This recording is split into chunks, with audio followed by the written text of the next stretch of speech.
Welcome back, everybody, to Neutrality Studies. Today with Carlos García Hernández, the author of Fiat Socialism, Achieving the Goals of Socialism Through Modern Monetary Theory, a book which, by the way, also exists in German and in Spanish. So if you listen to this in any other language, you can get the book in those languages as well. And I'm very pleased to talk to the author today. Carlos, welcome. Thank you very much. It's a huge pleasure to be here with you. It's really great having you, and it's great having your book, of which you sent me a copy actually. And I thank you for the analysis. You know, a lot of people actually don't know about modern monetary theory. I talked about it on this channel a couple of times. A lot of people are very suspicious about it because it's an economic theory that actually says kind of the opposite of what even within the alternative media sphere, a lot of people cling to, which is that money is must be limited in its supply, and it's unfeathered fiat is the source of all problems. Only real gold can stabilize us, and modern monetary theory flies a bit in the face of that. And whether it is the one and only way of conceiving of money is another question, but it is, in my view, an important way of looking at it, especially for people on the left side of the political spectrum, because it actually solves a couple of problems. But let's maybe start with the fundamentals. Can you explain to us what are the basic notions of modern monetary theory, and how is it different from neoclassic economic theory? Well, as you say, for modern monetary theory, money is not a commodity. Money is or are just keystrokes in the central bank. So the money issuer, the government, cannot run out of money because it cannot run out of keystrokes in the central bank. So that is what we call monetary sovereignty. The government, the central bank, can issue as much money as it wants, and it is not backed by any commodity, not by gold or silver or any other thing. And the way that these keystrokes receive its value are taxes. Taxes give value to money, because money in this sense is debt. It's a fiscal debt that you need to repay precisely by the IOUs and the keystrokes issued by the government. So the government first spends, and then it collects part of those IOUs in the form of taxes in order to give value to money. That is the basics of fiat money, where in which modern monetary theory is based. I think this is very central in under modern monetary theory. The claim is not necessarily that governments can spend infinitely without any negative consequences. The whole point is just to say, like, look, money itself is a special part in the economy, and it is the debt part. So money without debt is an oxymoron for MMT, but then we need to distinguish that from other forms of value, like, let's say, just a gold nugget. So we have money under MMT, which is debt, and on the other hand, we have gold nuggets, which can be valuable, but there's different forms of value. Can you maybe speak to that a little bit? How is it that we can have money that is debt, and at the same time also stores of value that is not money and not debt? Well, of course, gold has some market value because you use it in different industrial activities. But but gold, of course, is a commodity. You can run out of gold. If you don't have more gold, then you cannot use it as money or any other thing.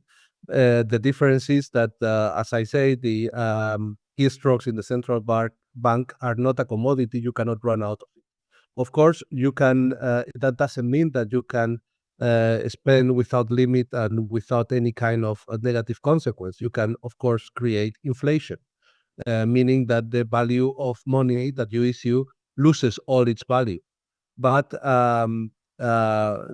you cannot, in principle, run out of it. The problem is that, of course, if you issue too much money compared to the goods and services that are available in that money, then the money loses all its value. That's what we call inflation.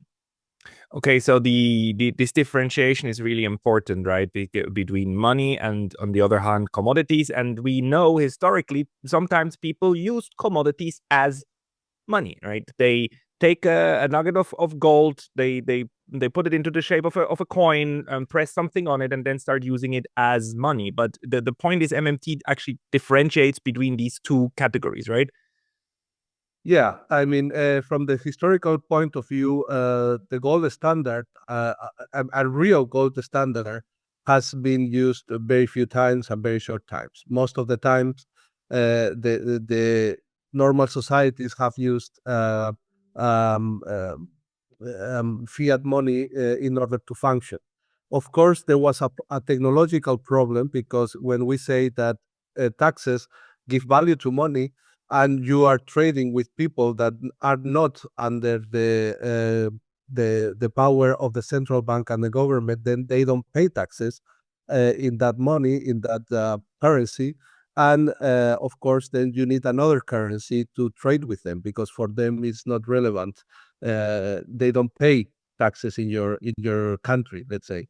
So that is a technological problem that has historically been solved by using gold and silver. But of course, since we now have technological means to be able to trade without using any kind of commodity, nowadays we also use national currencies in order to trade from one country to the other one. I mean, if you have credit in the I don't know, Canadian central bank in Canadian money, then you can use that money to provide yourself with Canadian goods. That is the way it's done now. So since 1971, the Nixon shock, the way to trade among countries is not gold anymore. It's national currencies. A lot of people, especially in the alternative media space, look at that as something negative.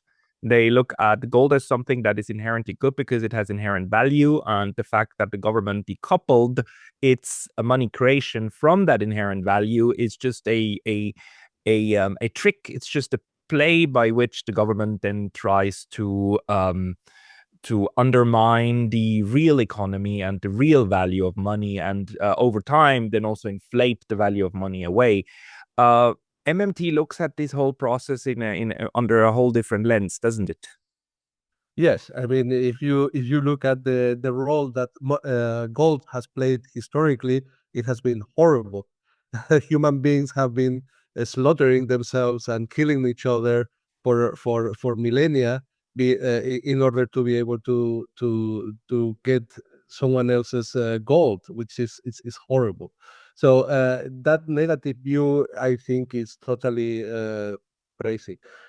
So the way that that modern monetary theory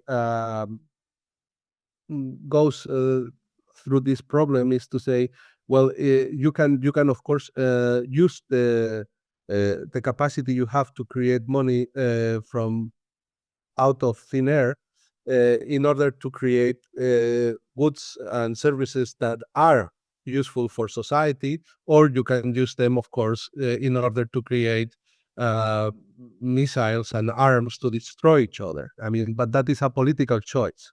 That is a political choice that you have to make up by yourself, or every society has to decide what to do. The the real value behind MMT is that it is a method in order to create permanent full employment without creating inflation. That is, in my opinion, what MMT is. This one you need to explain, because the standard view is that if you create money, then, well, the money supply goes up, right? Compared to the availability of commodities in the real world. which will automatically lead to inflation. The larger the money supply, the higher the inflationary pressure, right? And that's then what devalues money.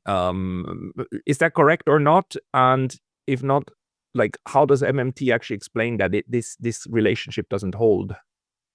Well, modern monetary theory is based on an idea called job guarantee, meaning that everybody who wants to work and can work um, must receive a job, either by normal means in the private sector or in the permanent public sector. And if you don't find a job, then the government will provide you with a job in what is called job guarantee. That means that full employment of persons becomes an inner characteristic of the economic cycle. The economic cycle works with full employment. And that is of course a spending decision. The government can always spend enough money to hire everybody.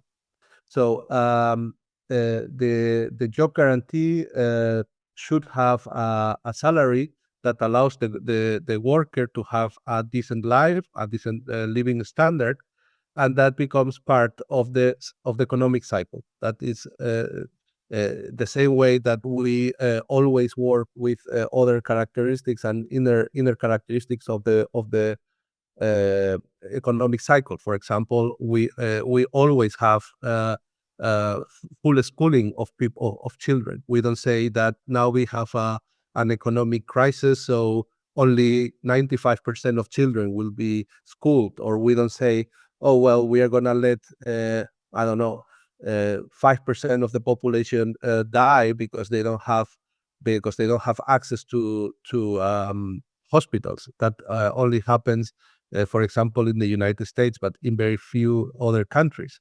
I mean, we operate with some inner characteristics that are always there. For example, full schooling, healthcare. We don't let people starve. We don't say the optimal amount of people that starves because they don't have enough food is, let's say, 10% or things like that. I mean, we operate with full survival of the persons, even though we might be in a economic crisis. So the same way we do with those things, we should do with employment, with full employment, and we should always operate with full employment. And depending on the level that you establish for the salary of the job guarantee, the prices will always remain stable. Right? It the salary of the job guarantee anchors the price levels, because you will always have a price level that is close to the salary of the job guarantee, and that means that you don't create inflation by creating full employment. Yeah. So, but this is a normative aspiration, right? That Yes. full employment should be like full schooling. It should just be there. But the again, the criticism then is, oh, but so you just want to make money out of thin air in order to give everybody money, and then everybody has jobs, but money doesn't grow on trees. Money is it's connected, it must be connected to a real value in the real world, although otherwise it will lose its value, and then we're all screwed. And MMT just says, like, well, let's look at that again. For instance, the case of Japan, I don't know if you studied this one, but maybe you have another case that you can give us as an example of this relationship of the monetary base, expanding the monetary base, and creating inflation. Well, Japan is a very, very interesting example. The father of modern monetary theory, the Australian economist Bill Mitchell, calls Japan my lab, my laboratory, because it destroys all the neoliberal myths about money. We have a society in Japan where you have almost full employment. I mean, it's not the unemployment is not zero, but it's very close to zero. And they have for decades tried to create inflation without success. I mean, there have been moments where they had functional full employment with deflation. With deflation. So that destroys all the neoliberal paradigm. And they also had one very specific and very interesting feature in their economy, which was 0% interest rates. I mean, Japan also breaks the myth that positive interest rates fight inflation. It is the contrary, and Japan is the living example of that. Yeah, and I'll just add a few words here because I was actually in the country for most of the time. It started around 2010 when the central bank actually decided that they needed. They started with what was called quantitative easing. It's a very lovely technical term for actually just saying we're going to flood the market with central bank money. And through different mechanisms. It wasn't direct flooding, but through also buying bonds from the government and by buying stocks and so on from companies. I mean, different mechanisms to get the money actually into the economy, but they decided to do that. And between 2010 and 2015, I will try to show the picture here later on, but the monetary base quadrupled. It's like 3 times higher in 2025 than what it was in 2010, or even slightly more. So something 3 times more. Under the neoclassical model, this should have absolutely erased the value of the Japanese yen, right? And it should have led to massive inflation inside the country.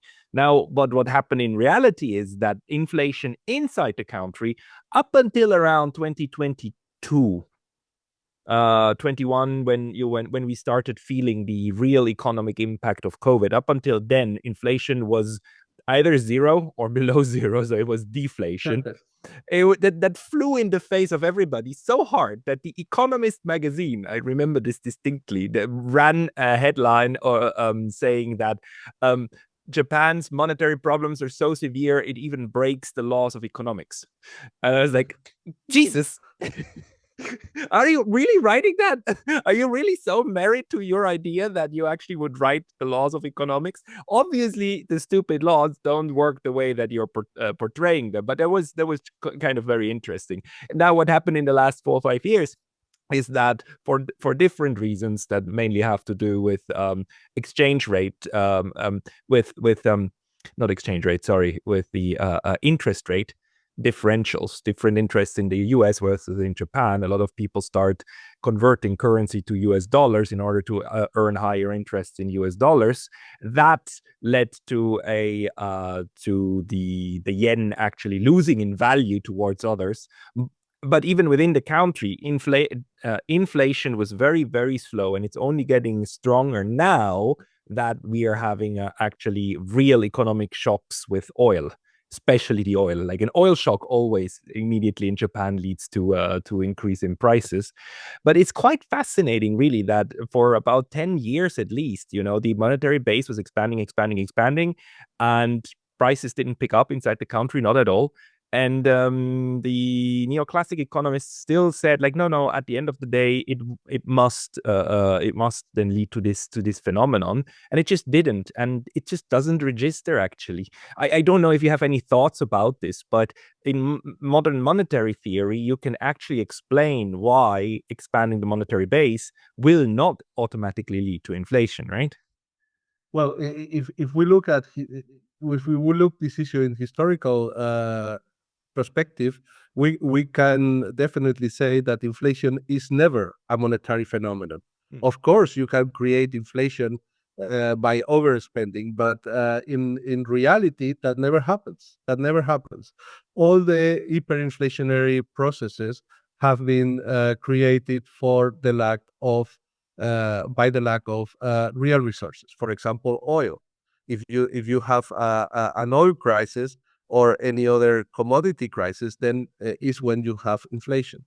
But in reality, in praxis, inflation is never a monetary phenomenon, which is something that the neoliberal paradigm cannot understand. It's if we look at this from a historical perspective, and all the hyperinflationary chapters that we have lived, which are very few, by the way, we always find commodity crisis, oil crisis, for example, in the 70s, or now with the war in Iran, in Hormuz.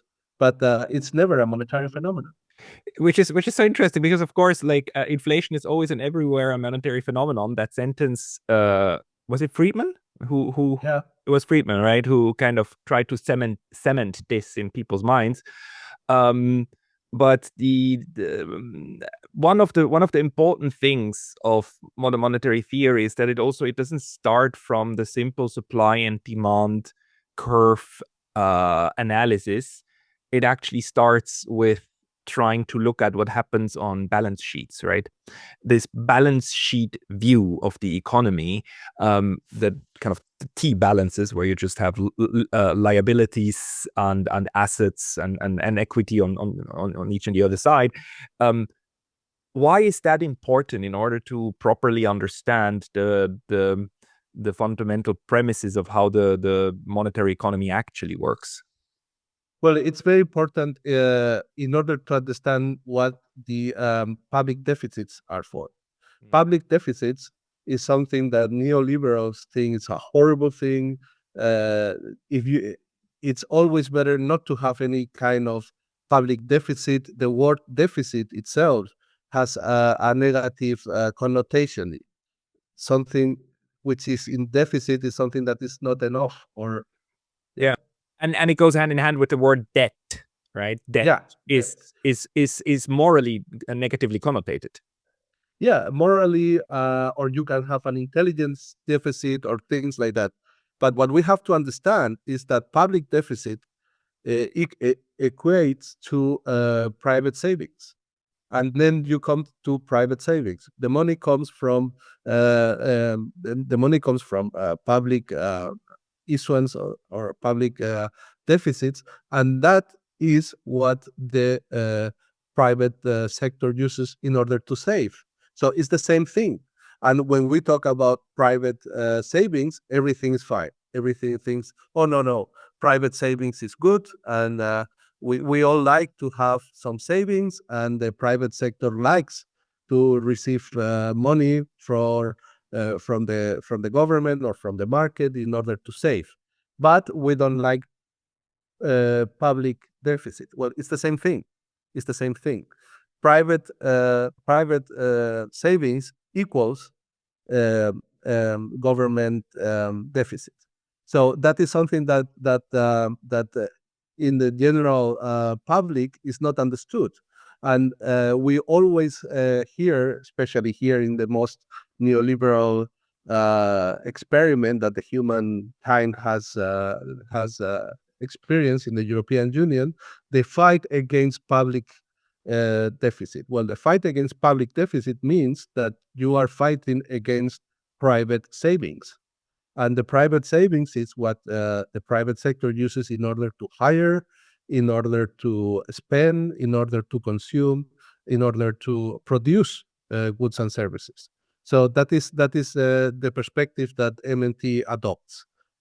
Private savings equals public deficit. So what is the right level of public deficit?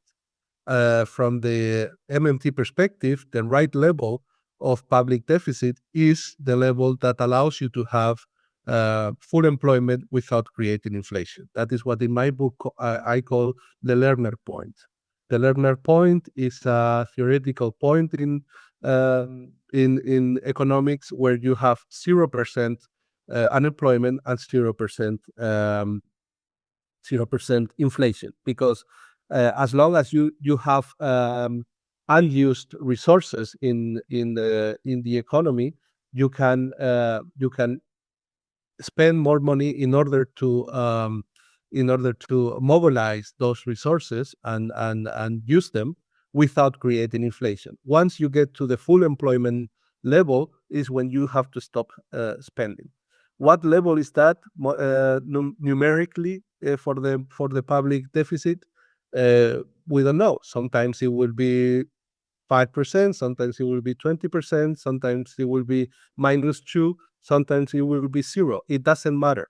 Yep. The right But- level of public deficit is the level where you have full employment without inflation. Yeah, and when you speak about percentage, we also need to talk about this way in which we measure public debt, because I never understood why we do that in debt to GDP ratio.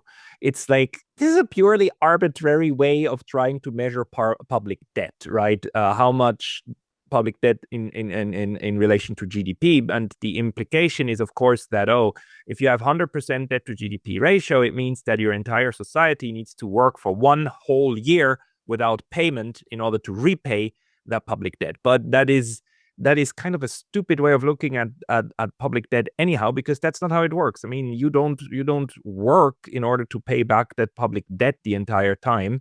It's because the entire thing is a circle, and in this it's very important that money is a circle, and that that we do not conceive of it as something, as you said in the beginning, as a commodity, something that physically needs to be given back fully, right? Because otherwise the circle would not work anymore. And we all understand the economy is a circle. I mean, even our private economies, right? The way that we get money, we spend money, and we spend money on others who give the money again to us when we work for them, and so on and so forth, right? It needs to go around. Can you maybe speak to that a little bit, this idea of first the debt to GDP ratio, and what would be a better way to understand the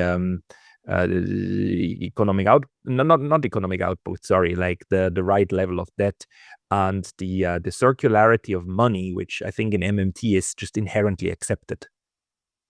Well, public deficit is the difference between the money that the government spends and the money that the government collects in taxes. That is what we call public deficit. When we talk about national debt, it's debt that the government owes to the rest of the world. The main issue with national debt is in what currency is that debt, because if you have debts in your national currency, that debt is always payable. The problem with national debt is when you have debts in currencies that you don't issue. Then is when you might have problems to repay those debts. So, for example, in the case of Japan, neoliberals always say, "Oh, this is terrible. National debt is above 200% of Japan's GDP. That means that Japan is not going to be able to repay those debts." That's absolutely false, because almost completely, almost the whole debt that Japan has, national debt, is in yens. So it's in Japanese national currency. That means that those debts will always be repayable. That means that in order to get a debt, you always have to have two factors: one person that wants to issue that debt, and another person that wants to receive that debt. If there is not a buyer for that an IOU, you cannot sell that IOU. And in the case of Japan, it's obviously not the case that Japan has been lying and cheating on the rest of the world. The rest of the world is very happily buying Japanese debt, because that debt is in yuan, in yens, and the government of Japan cannot run out of yens, and that means that debt will always be repayable. And at the same time, Japan has very low inflation and operates in full employment. With Japanese currency, you can buy a lot of things, and a lot of things of very high value. That means that the international market and the rest of the world is very happy to accept Japanese debt, because that debt will always be repayable. And with national currency in Japan, you can buy a lot of things. So it is always the question, in what currency is that debt issued? If the national currency, if the national debt is issued in national currency, that debt will always be repayable, and it is no problem at all. Yeah, I mean the issue, for instance, that Argentina faced several times over the last 100 years, a currency a debt a default, a national default, is because it had to pay back its debt in US dollars. It got indebted in USD, which is actually what a lot of these Bretton Woods institutions are doing to developing nations, right? They give them loans. Oh, here, have a loan, have some money. By the way, the loan comes in US dollars, and you will need to pay us back US dollars. And if you don't have US dollars, then, well, we need to do structural adjustments, which basically means you have to hand over your resource rich sectors on a silver platter to people from the US and Europe. And then we're going to give you another loan with more dollars with which we can then pay back the first loan. And once you run out of dollars again to pay back that one, well, the next round of restructuring will arrive, won't it? Exactly. I mean, that is the main problem with the developing countries.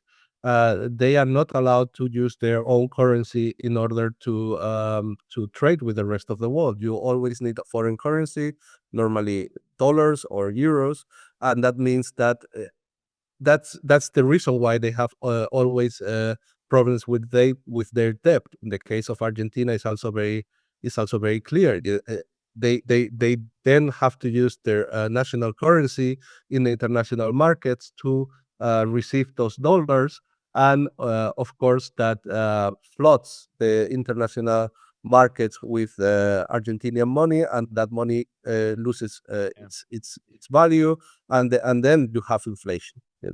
But that is something I think is very interesting now with the BRICS experiment and the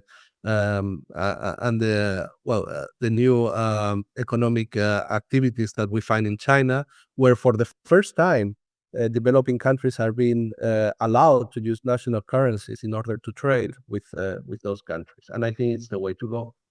I want to add one more observation, though. I think there is one more way in which countries can, quote unquote, run out of their own currency, or be unable to pay back their debt in their own currency, and that's when Parliament makes laws that prevents the national government from going into more debt. I mean, some countries, including my home country of Switzerland, have this a so-called debt break, and that's based upon a law saying like government is not allowed to, let's say, spend, I think in the Swiss case, it's not more than 5% debt to GDP per year, something like that. I forgot exactly what it was, but that it means then that you have a regulatory impediment on the ability of government to go into debt. And under such circumstances, you can also land in a situation where government is suddenly there without money to pay for all of the debt that it already has, right? Yeah, that is a self-imposed spending limit, but that is not a functional limit. That is a political decision. If you have your own currency, you can always pay back all those currencies because you can always create more money. So involuntary default is never possible. If you have, for example, I remember in the 90s, I think Russia decided not to pay back its national debt because it was creating huge inflationary problems.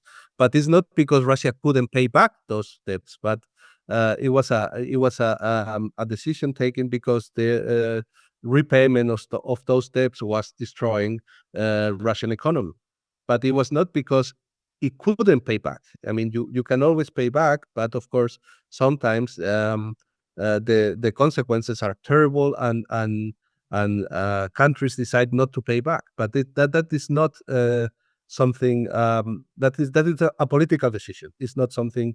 It is something that you have to decide voluntarily. Involuntarily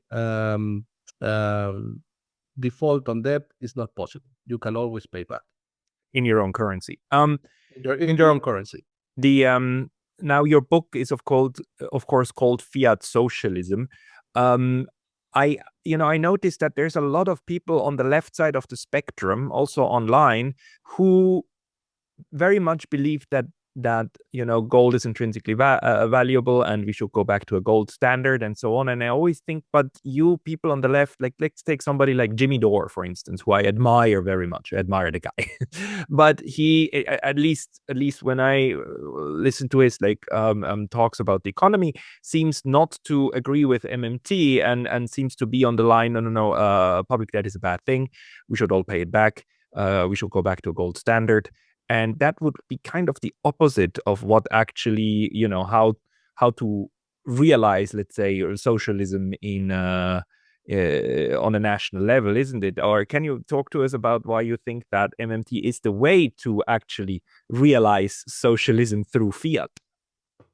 Well, what I found is that, in my opinion, there is a lot of common ground between the works of Keynes and the works of Kalecki, and the idea of socialism from a normative perspective.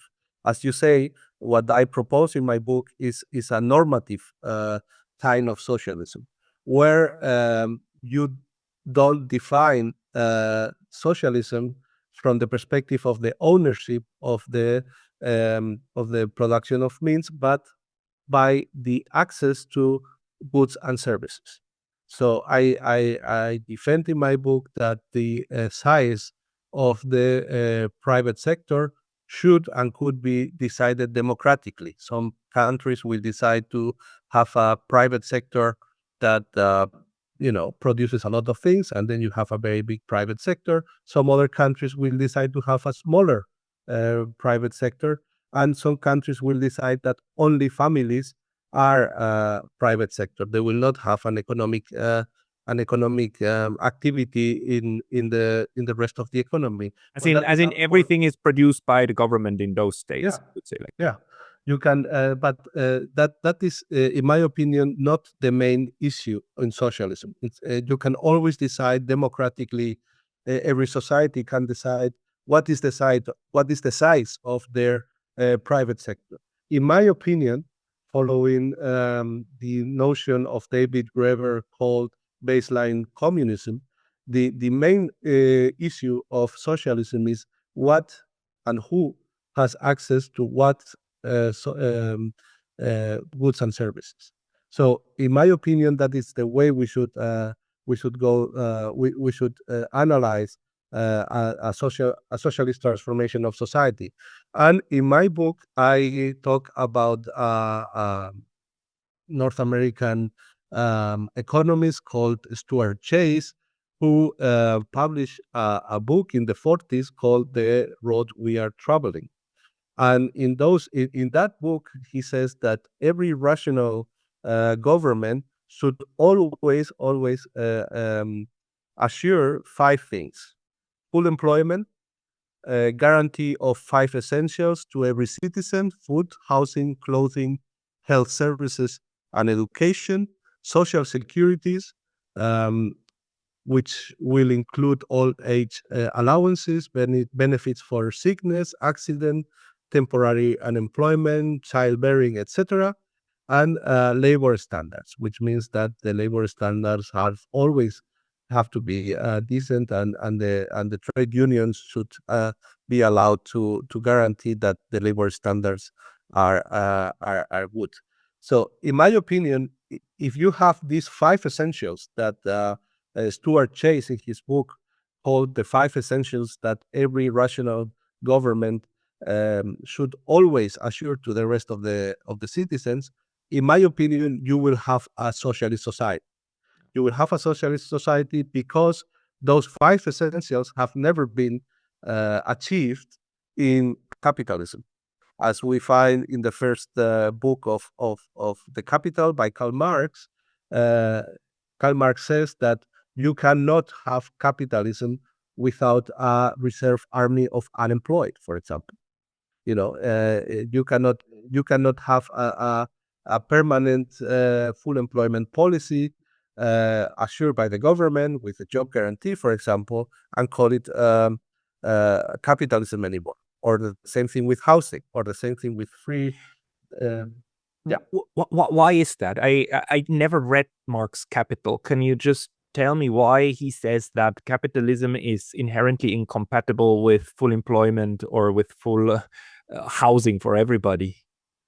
Well, what he says, and I think he's absolutely correct, is that in capitalism, the the general level of unemployment is always in the hands of the private sector, of the companies. So at the end of the day, and that is what we have today, the decisions taken by the private companies are what decides what level of unemployment we have in a society. If the um, companies decide to fire people and workers, then those workers will be unemployed, and at the end of the day, that decision remains in private hands. What the job guarantee and Fiat Socialism defends is that the decision about the general level of unemployment should be taken away from private hands and put it in the government hands. And the government should always we should always assure full employment, permanent full employment. So everybody should have a decent job that will allow him or her to have a decent life. And that is, of course, that means, of course, that the power that the private companies have over workers, it's gone. Yeah. Now things get equal. That is what um, Marx used to call the free association of individuals. Then you don't have the this mythical sword above your neck saying that if you don't behave or if you don't take worse working conditions, you will be unemployed and then you will be condemned to have inferior living standards. This way, the private sector or the private the persons who run the private economy and the workers will be at the same level. You will not have a difference of power, Yeah. and the same thing with the rest of the 5 points that Stuart Chase talks about. So you can have you can organize society in this way, and in my opinion, you cannot call it capitalism anymore, because under capitalism you have never have these policies in place. Right. So basically, the point is that you can either have a social system that optimizes for private profit of of individuals. You can either have that, or you can have a system which optimizes for the general good of society, of like getting the standards to everybody. But you cannot optimize at the same time for both. Of course, you can have a mix of them, but you cannot simultaneously optimize toward both. And in a capitalist system, will always drive towards optimizing toward the first one, which is then also why we see all of these capitalist intrinsic versions of market failure. For instance, that a completely free market, absolutely unfettered free market, will always tend toward creating monopolies. And monopolies are inherently anti-competitive, and monopolies will then always be super rent-seeking and destroy competition. So that's just one of the things that an optimized for-profit optimized society will do. Whereas on the other hand, you will always have to have some sort of redistributive mechanisms, and there will always be some form of money going to waste because it doesn't land in the pockets of the few, right? But there will be inefficiencies in that system as interpreted from the capitalist side, right? Is that about the idea?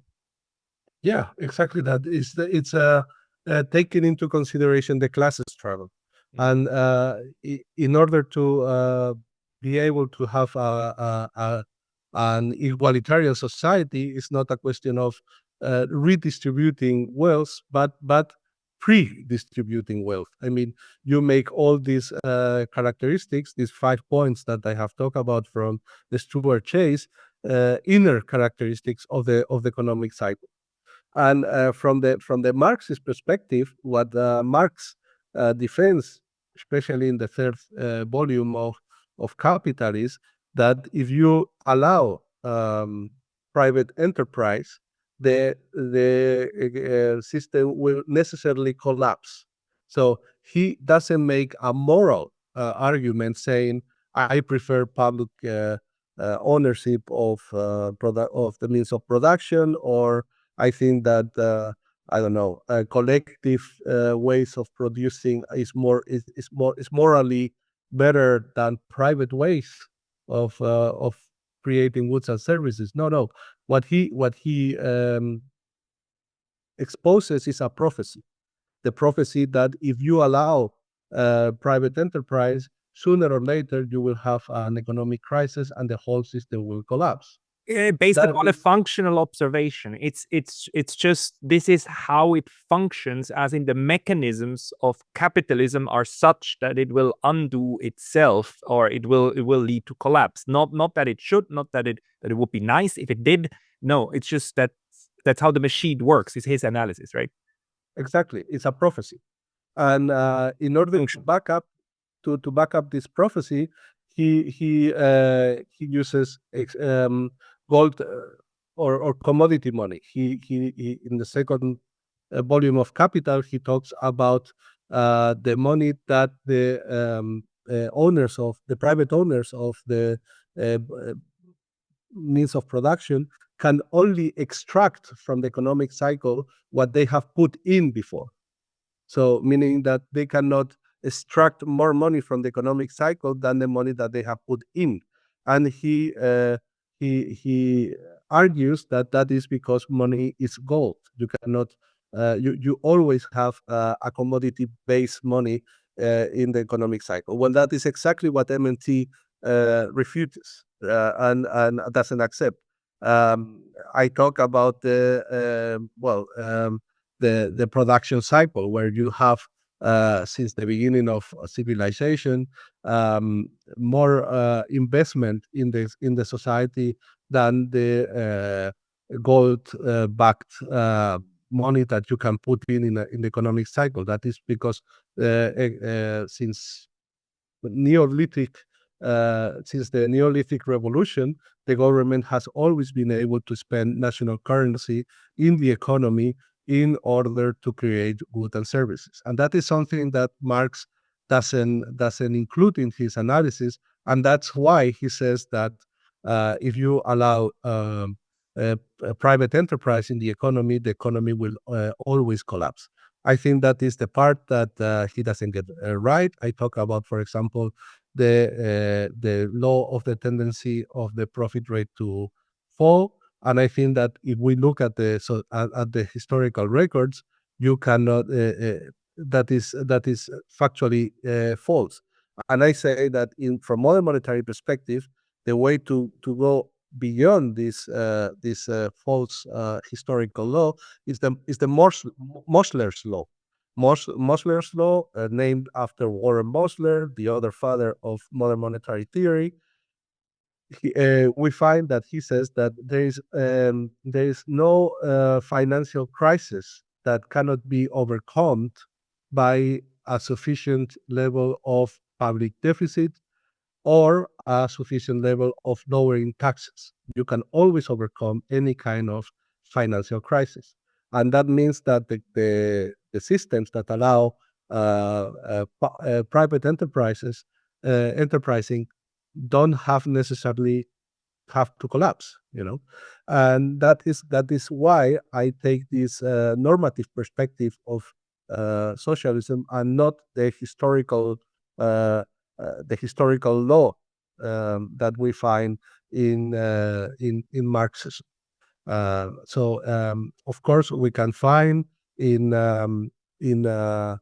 Marx works, for example, the critique of the Gota's program, and in Capital itself, many